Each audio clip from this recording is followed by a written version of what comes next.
सलाम पाकिस्तान 24 न्यूज़ के साथ मैं हूं मदीहा सलीम। मैं हूं अलियार। हेडलाइंस आप जान चुके, बुलेटिन का बाकायदा आगाज करेंगे। सबसे पहले आपको बताएं कि अदालती अहकामात के बावजूद परवेज इलाही की रिहाई के लिए मुश्किलात कम ना हो सकी।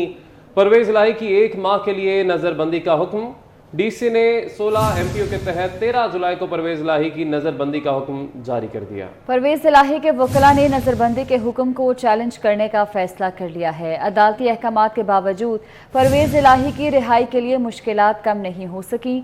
परवेज इलाही की 1 माह के लिए नजरबंदी का हुक्म दिया गया है। डीसी ने 16 एमपीओ के तहत 13 जुलाई को परवेज इलाही की नजरबंदी का हुक्म जारी किया।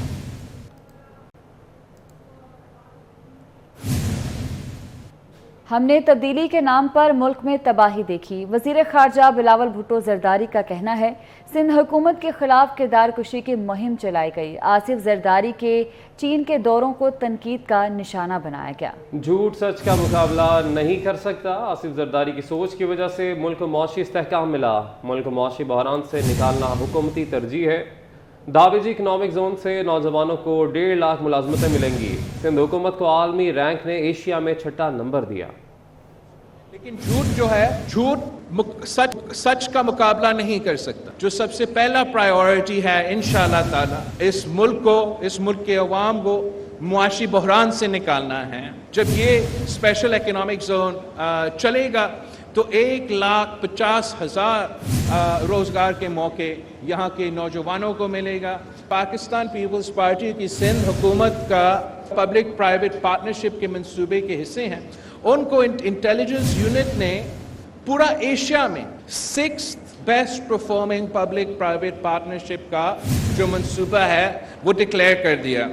और तब्दीली के नाम पे हमने वो तबाही भी देखा है। तो उस वक्त भी हम तनकीद का निशाने पे थे कि सदर जरदारी साहब ने सदर होते हुए इतने सारे ट्रिप्स जो है वो चीन के किए हैं और दौरे के नतीजे में पाकिस्तान को चाइना पाकिस्तान इकोनॉमिक कॉरिडोर का तोहफा मिला।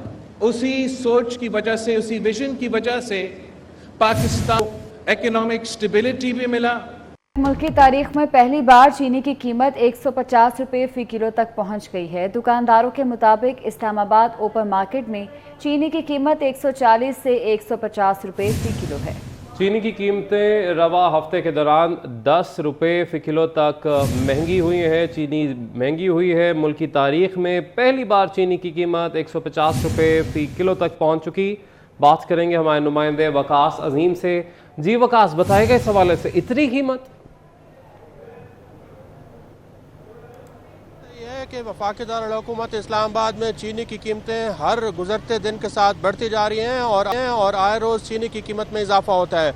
गुज़िश्ता 1 हफ्ते के दौरान चीनी की कीमत में 10 रुपये फ़ी किलो से ज़ायद का इजाफा रिकॉर्ड किया गया है और अब मुख्तलिफ सेक्टर्स में चीनी की कीमत 140 से लेकर 150 रुपये फ़ी किलो तक फ़रोख्त हो रही है।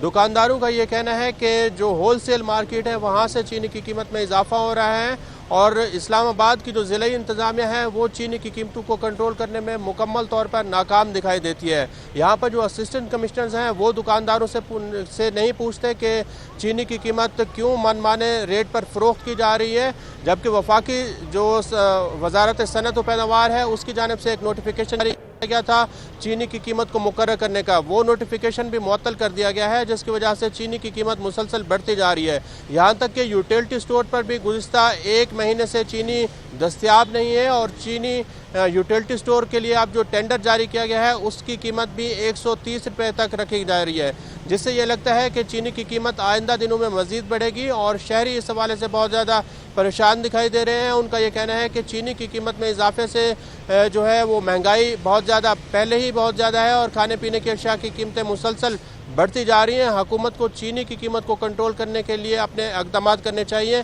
क्योंकि जो इत्तेहादी हुकूमत है ये बार बार कहती थी कि चीनी की कीमत 120 से 100 रुपये तक हम लेकर आए थे, लेकिन अब चीनी की कीमत 150 रुपये फ़ी किलो तक हो चुकी है। बहुत शुक्रिया वकास अपडेट करने के लिए। महंगाई से तंग आवाम की मुश्किलात में मजीद इजाफा हो गया है। चीनी महंगी होने से शहरी परेशान हैं। मुल्तान के ओपन मार्केट में चीनी 135 से 140 रुपये फ़ी किलो फ़रोख्त होने लगी है। फराज रमज़ान से सूरत हाल जानते हैं। जी फराज। महंगाई की सूरत हाल की अगर बात की जाए तो अशिया खुर्दनोश की जो कीमतें हैं वो आसमान से बातें करी हैं। अगर इसके साथ साथ चीनी की बात की जाए तो चीनी की जो कीमतें हैं वो एक दफ़ा फिर से सर उठाने लगी हैं। होलसेल मार्केट में चीनी का 100 किलोग्राम का रेट है, वो 100 किलोग्राम का जो रेट है वो 13,000 रुपये है, जबकि अगर बात की जाए 50 किलोग्राम का थैला 6500 रुपये में फ़रोख्त किया जा रहा है। अगर इसके साथ साथ ओपन मार्केट में बात की जाए तो ओपन मार्केट में चीनी जो है वो 135 से 140 रुपये में फ़रोख्त की जा रही है। बात करने के लिए शहरी हमारे हमराही मौजूद हैं, इनसे जानते हैं आंटी क्या कहना चाहेंगे, चीनी इतनी महंगी होगी है, कहीं 135 कहीं 140, इस से क्या कहना चाहेंगे? बेटा कंट्रोल नहीं है ना, हुकूमत का जो अफसरान बैठे हैं वो भी नहीं कुछ करते, तो इसमें जो कुछ हो रहा है गरीब के लिए बुरा हो रहा है ना। चीनी भी, हर चीज़ ही महंगाई है, गोश्त है, सब्ज़ी है, कोई चीज़ भी सस्ती नहीं है। तो हुकूमत को चाहिए अगर कुछ करना है तो आवाम के लिए करें, जो वोट तो हमसे ही लेते हैं ना, तो हर चीज़ को रेट को नीचे लाएँ। आप क्या कहना चाहेंगे इस सवाल से? बस चीनी का रेट कुछ कम किया जाए। अब 90-100 से एकदम ही 130 पे चली गई है, बड़ी परेशानी है। इतनी हमारी आमदनी नहीं है यार जितने अब अखराजात निकलते जा रहे हैं। हुकूमत से अपील करेंगे कि कुछ इस चीनी माफिया के खिलाफ भी कार्रवाई की जाए। बिल्कुल इनकी जानिब से ये कहा जा रहा है कि हुकूमत को चाहिए ज़ख़ीरा अंदोज़ और स्टाकियों के खिलाफ जो है वो कार्रवाई की जाए ताकि माफिया को लगाम डाली जा सके, वो चीनी सस्ती हो और शहरियों को रिलीफ मिल सके। जी ठीक है, बहुत शुक्रिया। थर के कोयले से मुल्क की तकदीर बदलेगी। सस्ती बिजली बनने से दरामदी ईंधन के बिल में नुमायां कमी होगी। सिंध एंग्रो कोल माइनिंग से लकी सीमेंट के कोयले के प्लांट के लिए मुआहदा तय पा गया है। मकामी कोयले से मजीद 650 मेगावाट बिजली कौमी ग्रिड में आने से सस्ती बिजली का हुसूल मुमकिन हो सकेगा। तफसीलात जानेंगे अशरफ खान से। अशरफ बताएगा। मुल्क की तकदीर तब्दील हो गई है और यहाँ पाकिस्तान में थर कोल से जो है बिजली बनने लगी है और ये सिंध में जो है थर कोल का मंसूबा है जो ब्लॉक 2 में इस वक्त हम लोग मौजूद हैं। यहाँ से कोयला निकल रहा है, पावर प्लांट्स को फराहम किया जा रहा है। ओपन पिट माइनिंग के ऊपर ही यहाँ पे पावर प्लांट लगे हुए हैं। वहाँ से बिजली जो है सिस्टम में इस वक्त नेशनल ग्रिड में 2600 मेगावाट बिजली जा रही है। और यहाँ पे आपको दिखाएं कि ये जो माइनिंग है यहाँ पे काम हो रहे हैं। आपको छोटी छोटी जो है वो डंपर्स नजर आ रहे होंगे, वो नीचे जा रहे हैं, वहाँ से कोयला निकाल कर लेकर आ रहे हैं। ये वो तकदीर है जो मुल्क की तब्दील होने जा रही है और यहाँ पे मुल्क को इस वक्त तवानाई की आशा ज़रूरत है। सस्ती बिजली जो है इस कोयले से, मुकामी कोयला जो यहाँ दरियाफ्त हुआ है थर में, उससे जो है कोयला निकाल कर जो है मुल्क की तकदीर जो है तब्दील होने जा रही है। इस वक्त मुल्क में देखा जाए एनर्जी का जो बहरान है, महंगी बिजली जो हुई भी, हर कोई परेशान है। तो यहाँ पे जो सिस्टम में जो बताया गया, हमारा विजिट हुआ है यहाँ थरकोल और जो सिंध एंग्रो थरकोल माइनिंग कंपनी है, यहाँ पे जो पावर प्लांट लगे हुए उसका ये बताया गया कि इस वक्त मौजूदा इस कोयले से, मुकामी कोयले से जो लैग्नाइट कहलाता है, उससे 2600 मेगावाट जो है नेशनल ग्रिड में बिजली जा रही है और दिसंबर के इख्तिताम तक ये बिजली जो है बढ़कर यानी 650 मेगावाट मजीद कोयले की जो लकी सीमेंट का है कराची में प्लांट है। मुकामी कोयला जो है ये 30 से 40 डॉलर के अंदर जो इसकी कॉस्टिंग आ रही है। सस्ता कोयला मिल रहा है, सस्ती बिजली बन रही है, लेकिन इसको तेजी से इसको फरोग देना होगा। ठीक है, बहुत शुक्रिया अशरफ खान अपडेट करने के लिए। कराची में मोबाइल एप्लीकेशन पर लोन देने के नाम पर फ्रॉड उरूज पर पहुंच गया है।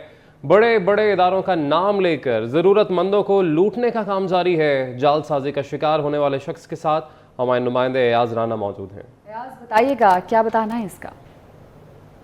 जैसे कि इस वक्त मुल्क के अंदर और कराची शहर में ख़ासकर जो है एक नया फ्रॉड जो है वो सामने आ रहा है। मोबाइल एप्लीकेशन के ऊपर आप अगर अपनी जैसी स्क्रीन कोई भी ऐप खोलते हैं तो एकदम पॉपअप होता है कि आसान अक़साद में आसान तरीक़ेकार से जो है वो लोन दिया जा रहा है। 50,000 से लेके 20 लाख रुपए तक के लोन का जो ये फ्रॉड एप्लीकेशंस हैं वो आपके सामने आती हैं, चाहे इंस्टाग्राम हो, चाहे आप अपना फेसबुक खोलें, उसके अंदर फ़ौरन ये पॉपअप होता है और आपको वो जो है वो सामने आके कहते हैं कि कोई डॉक्यूमेंटेशन नहीं चाहिए और वो आपको 20 से 50 लाख रुपए तक का जो लोन है वो आसान तरीक़ेकार के जरिए जो है वो दिया जा रहा है। इस वक्त मेरे साथ ताहा इकबाल मौजूद हैं जो कि इसके विक्टिम बन चुके हैं। उनसे पूछते हैं कि उनके साथ क्या हुआ, वो कैसा फ्रॉड था। बस जी, मैं फेसबुक यूज़ कर रहा था इंटरनेट, तो उस पर जैसे एडवर्टाइज वगैरह आते हैं तो एडवर्टाइज उस पर आ रहे थे बार बार मेरे पास।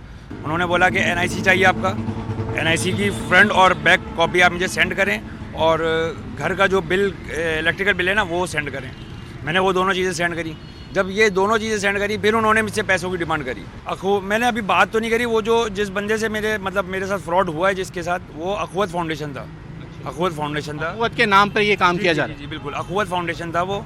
और मैंने वहाँ बहुत उनसे रिक्वेस्ट भी करी, वो भी करा, लेकिन उन्होंने मेरी एक ना सुनी। तिहाई जो है इसके नताइज के ऊपर जा चुके हैं, जिसकी वजह से अब तक मुताल्लिका इदारे इसके ऊपर क्या काम कर रहे हैं ये अब तक बताया नहीं जा रहा। और ये मोबाइल ऐप्स हर किसी के मोबाइल पे पॉपअप होती हैं और वो यही कहते हैं कि 20 से आपको 20 लाख रुपए तक, यानी 20,000 से 20 लाख रुपए तक का आसान तरीक़ाकार से आपको जो है वो लोन दिया जा रहा है और ये फ्रॉड अब तक यहाँ पर जा रहा है। जी ठीक है, बहुत शुक्रिया। हज़रत बाबा फरीदुद्दीन मसूद गंज शकर के 781वें सालाना उर्स की 15 रोज़ा तकरीबात जारी हैं। ज़ायरीन की आमद का सिलसिला भी जारी है। मज़ीद बात करेंगे दरबार बाबा फरीद पर मौजूद महीउद्दीन से। जी महीउद्दीन बताएगा। ज़ुहदुल अंबिया हज़रत बाबा फरीदुद्दीन मसूद गंज शकर रहमतुल्लाह अलैह के 781वें उर्स की 15 रोज़ा तकरीबात पाकपतन में जारी हैं। आज दूसरे दिन की रसूमात अदा कर दी गई हैं और मुल्क के तूलों ओर से ज़ायरीन की जो आमद का सिलसिला है वो जारी है। इस वक्त मेरे साथ ज़ाहिर मौजूद हैं, इनसे बातचीत करते हैं। जी आप बताएँ, आप कहाँ से आए हैं? जी मैं लाहौर से आई हूँ और बाबा फरीद के उर्स के लिए साल भर इंतज़ार करते हैं और जब उर्स का वक्त शुरू होता है और हम लोग अकीदत से आते हैं और अल्लाह पाक हमारी तमाम दुआएं बाबा फरीद के तवज्जुह से कबूल फरमाते हैं। जी जैसा कि आपने इनकी ज़ुबानी सुना कि यहाँ पर आके जो अल्लाह ताला से दुआएं मांगते हैं, ये इनकी दुआएं पूरी होती हैं, इसीलिए बड़ी अकीदत से यहाँ हाज़िरी के लिए पहुँचते हैं। ठीक है, बहुत शुक्रिया महीउद्दीन अपडेट करने के लिए। निगरान वज़ीर पंजाब की ज़ेर सदारत इत्तेहाद बैनुल मुस्लिमीन कमेटी पंजाब का इजलास हुआ। इजलास में तमाम मकातब फ़िक्र के 70 से ज़ायद जयद उलमा कराम, मशाइख अज़ाइम और नामवर इल्मी और दीनी शख्सियात ने शिरकत की। इत्तेहाद बैनुल मुस्लिमीन कमेटी का मुहर्रमुल हराम के दौरान अमन आमा बरकरार रखने के लिए हुकूमत से हर मुमकिन ताउन का ऐलान। मोहसिन नकवी का इत्तेहाद बैनुल मुस्लिमीन कमेटी को कानूनी हैसियत देने का फैसला। पाकिस्तानी सहाफ़ी और समाजी कारकुन जुगनू मोहसिन को ब्रिटिश एशियन ट्रस्ट की पाकिस्तान एडवाइजरी काउंसिल में तैनात कर दिया गया है। ब्रिटिश एशियन ट्रस्ट ने जुगनू मोहसिन की तकर्री का ऐलान करते हुए कहा कि सहाफ़त, समाजी सरगर्मियों और कम्युनिटी की फलाह के लिए कोशां रहने वाली जुगनू मोहसिन एडवाइजरी काउंसिल में ज़बरदस्त इजाफा साबित होंगी। न्यूज़ स्टूडियो से फिल वक्त इतना ही। किसी भी खबर की तफसील जानने के लिए विजिट कीजिए हमारी वेबसाइट 24newshd.tv।